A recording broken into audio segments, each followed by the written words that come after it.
Hello, my name is Matthew Fleming, and this is a public service announcement. The issue that I bring forward today for you is the alarming rate in which wage inequality operates in these United States.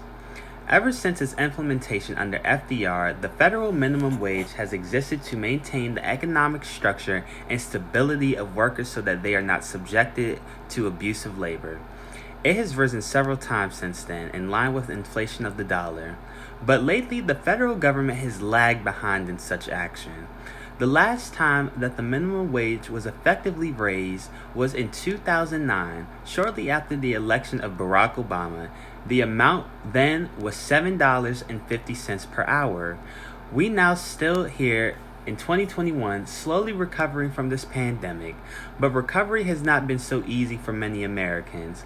That measly $7.50 an hour is drastically below the historical levels when adjusted for inflation.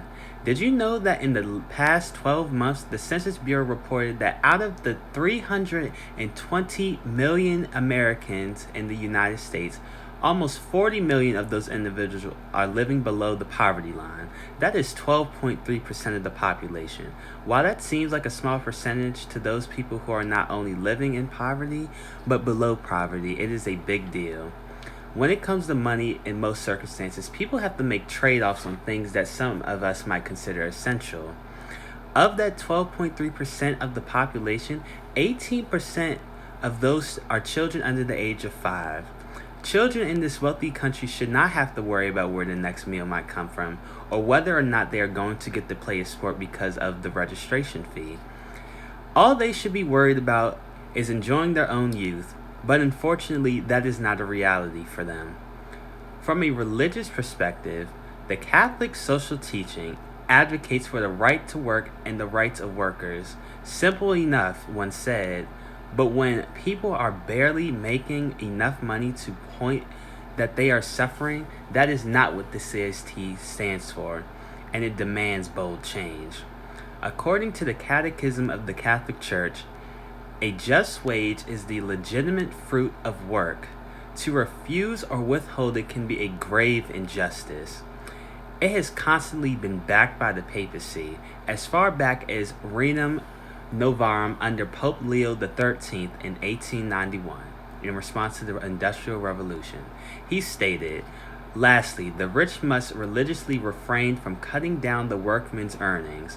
Additionally, also said, "The mass of the poor have no resources of their own to fall back upon, and must chiefly depend on the assistance of the state." The papacy is calling out the United States essentially to make it their responsibility to take care of those people who cannot take care of themselves.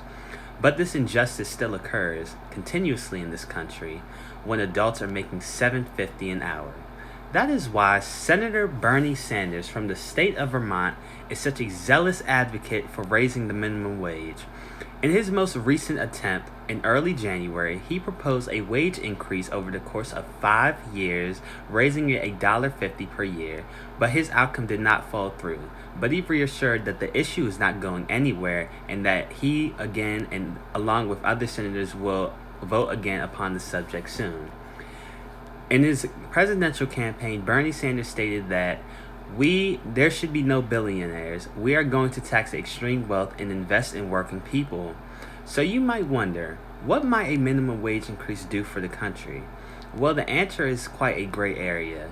But according to the Congressional Budget Office, the CBO, it concluded that a wage increase has the potential to raise over 900,000 people out of poverty and additionally raise the income for 17 million people who desperately need it. In that same report, though, it is also said that it can increase the debt by $54 billion and cause 1.4 million jobs. But how can they be so sure that those jobs will still be around, considering that we are a rapidly developing economy, investing in automation, and has causes job losses in the past, and there will be other job opportunities for the future? But people suffering do not deserve such when they are in the circumstances which does not allow them to step up for them, so this is a good idea. And with progressive taxation on corporations and billionaires, that could more than suffice for budgetary restrictions. Bernie Sanders in his campaign unveiled a 8% tax on the ultra wealthy, which has the potential to raise $4.45 trillion in the next 10 years. So who's to say that they shouldn't pay when people are suffering? Just remember that the average family of four is considered under the poverty line when income dips below $26,000 a year in total. In total, not individual, according to the Department of Health and Human Services. So after unloading all that information, you might ask yourself, what is it that I can do?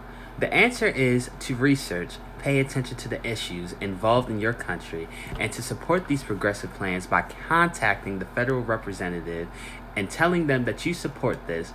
Also, grassroots organization, anything to spread awareness. Thank you.